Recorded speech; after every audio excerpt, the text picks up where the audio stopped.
The Sublime portfolio and the devices that we have really assisted me in pursuing more radial to peripheral intervention.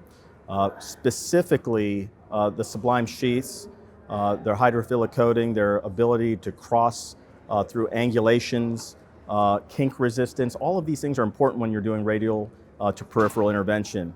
But most importantly, one of the things that I really appreciate is the fact they came with a 5 French device.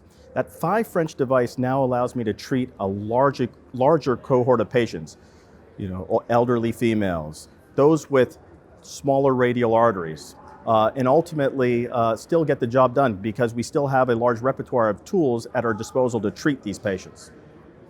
As far as the balloons are concerned, the balloons have had excellent trackability and crossability through lesions.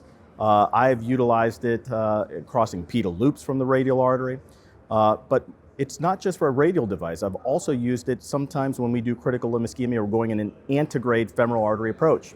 I've come from the contralateral femoral artery and able to navigate the balloon through the pedal loop and treat the contralateral tibial vein. So it is a device that has multiple functionalities.